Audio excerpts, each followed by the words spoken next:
last time. Yes! No! I'm first place! Dude, what the heck? Let's go! Yeah, baby! Amazing! Yes! Yes! Oh my god! MVP. Oh, come on, I'm Grian. sorry. Yeah! That is better. Let's go! Just gonna relax now. Take a breather. MC Championship does not only include content creators who are in the Minecraft space, but also content creators that are not as well. From the good old OTV and Friends group to many more out there. And that not only do they bring competition to the table, but also some interesting chemistry and bonds in the tournament. Welcome to the Evolution, and today we'll be taking a look at some of the variety streamers in MC Championship, as well as history of some of them in the event.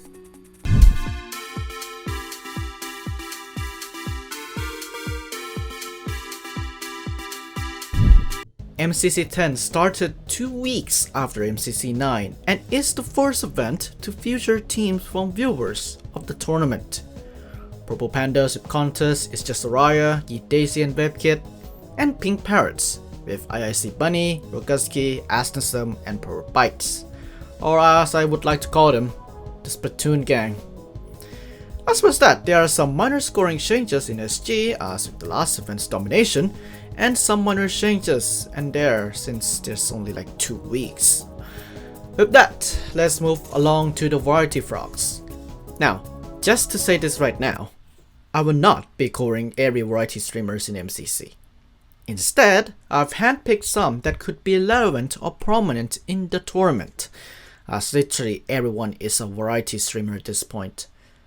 So let's start off with one of the debuts in MCC 10, Pokimane. Now, the debut of Pokimane in MCC is really an interesting one. Simply, Tommy invited her. That's it, yeah. And throughout the course of the event, the goal is to try and embarrass Wilbur about Pokimane, even though Wilbur was just there trying to teach Poki the ways of MCC. So yeah, she was there only for an event, she doesn't stream her POV as well, and she even doesn't have the tournament's resource pack on. Pokimane, have you been playing with the server textures? Because I've just there's a couple. No, but I didn't want to talk about it.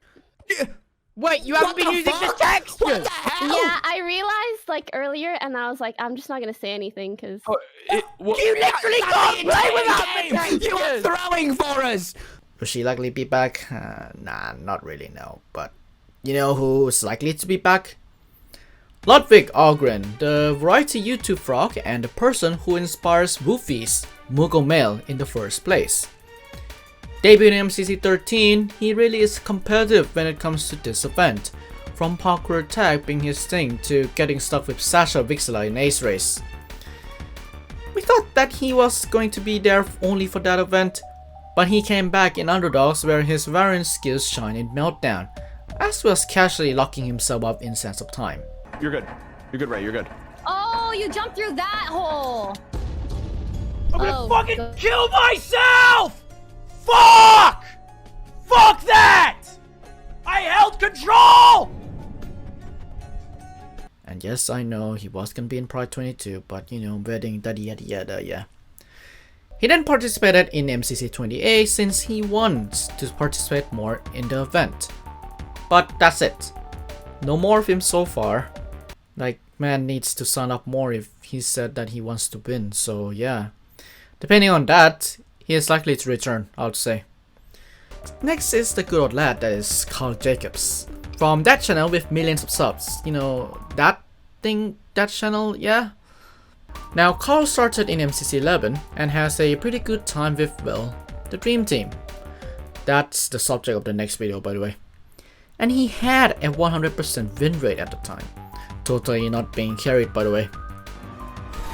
Let's go! Let's go! Yes! Yes! Yes! Woo! Yes! Let's go! Yes! He then returned to claim his glory in MCC 13 with Ludwig and more screaming than ever. And then in MCC 17, which by the way, he really did well in Grid Runners, and I think he is the player who has the highest average placement in the game so far in canon events. Of course, he's only in 1 Grid Runners in canon events, duh. Then he came back to MCC Pride 22 to win again. Yep, that's a 200% win rate for him, according to him, of course. Now, what we see between these events is how he strives to do better in a way, as with Ace Race and many more. Of course, with the help of his teammates and more. But hey, good teammates, good chemistry, you can potentially win, of course. But will he return? Very unlikely to say this, since, you know, his last event is Pride 22, so yeah. Anyway, that's 3 players. I'll be covering 2 significant players more, but it's time for a speed round. Sykkuno, MCC 19, did a clutch in hole in the wall once and became a leader in MCC 26. Likely to be in MCC probably. Tina Kitten, MCC 22, got grief once by Iskau in Part 22. Funny, haha, yeah. Likely in MCC now? Not really. Probably not. Competition is way too high now.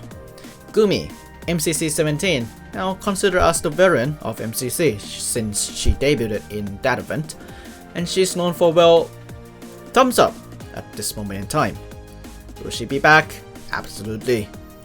Elena EXE, MCC 20, TSF frog herself and is improving by a lot compared to her time in her debut and now. And she casually almost did an ace in Pride 23 dodgeball, so poggers. Will she be back again? Absolutely, of course. Sneak Snack, MCC 17, won twice and really go out with the costume at most of the events. That's true dedication right there. Will he be back? Of course, of course. Nikki Nyeshu, MCC 10 as well. We don't talk about the Lavager in sense of time when it comes to her. And will she be back? Very unlikely again. Like, competition is way too high and focus is on other games now. The entirety of MCC 27 Cyan, even though some of them are FPS focused. Yeah, that team, Meltdown was their jam, and with domination in that game, they are in dodgeball. Will they be back though? Maybe? Possibly?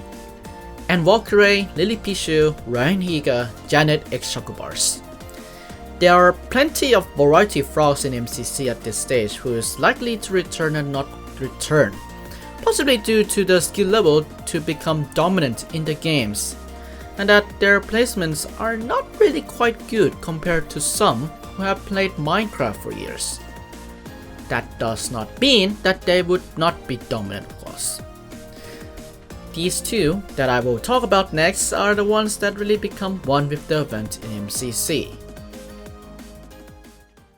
Starting with Sykkuno. Wait, Jew. Why are you mentioning him even though he has not touched a canon event once?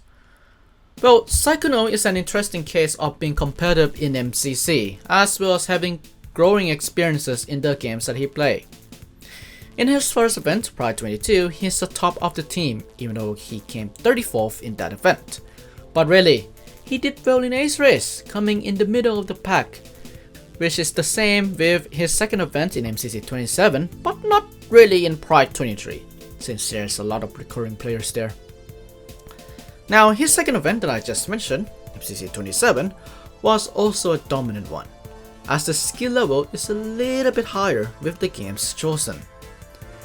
He can really put himself in these situations, as well, being the top of the team in Meltdown and more. Same goes with Pride 23, with Parkour Attack casually becoming his jam. Wait, he can't get up here, right? Oh, you're so good. Yes, go the opposite way. That one. Oh my god. Oh my god, it worked. Holy crap, Oh Jesus. His experience also benefits him a lot in sense of time, with him teaching Lily on the ways of the game and playing the game itself, even though the team all got locked in, but hey, it's a learning experience for sure. And to end off the video, we have to talk about 5UP. Now, 5UP is an Among Us player, and what do expert players in Among Us do? Well, using their brains, of course. 5UP is the special case for all these variety frogs I mentioned, as he is really good at MCC, and has been doing well in the tournament. reasons are because of his strategies in the game, as well as dedication to doing homework before the event in the past and possibly the present. Sometimes his strats can be, well, not working well, especially in 24, but he really improves himself upon that and uses those strategies wisely. He's the natural leader in the team and has skills to dominate the event, from MCC 20 Aqua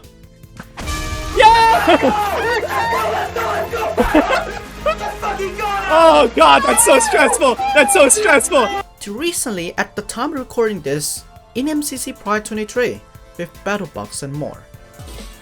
Ow, okay, I'm double hit. I'm gonna take a back. I'm gonna go in for melee when I can. Okay, I'm also stuck. Okay, wait. Okay, I'm down. Intel. Sykkuno down. Let me use. One left. Go on. Let 5 up. Face. Yeah, Come on, allow okay, this. good It's right. Lily versus 5 up. Come on, 5 up. You earned this. Easy. Nice, dude. Nice. Good job. Learning from mistakes and trying to improve upon them are always the key to win MCC. At the end of the day, these variety content creators bring two key things to the table: a perspective from outside the Minecraft or MCC space, and the audience who may have not heard about MCC before. And with them, hilarious chemistry as well as content arises. And hopefully, there's more of them in the future. Next time, we'll be taking a look at one of the most dominating groups of all time in MC Championship, who won 2 times together, the Dream Team. Thank you so much for watching this episode of Evolution. So, just as I said, there's a lot of variety streamers in MCC in the past and in the present times now.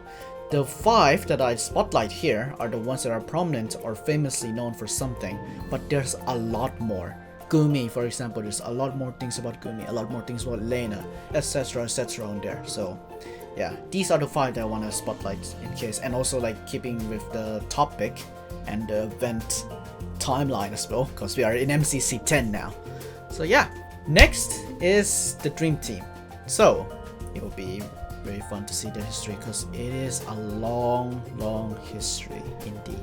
Alrighty, thank you so much for watching, and keep on watching Duechayapol. I'll see you guys later. Bye bye.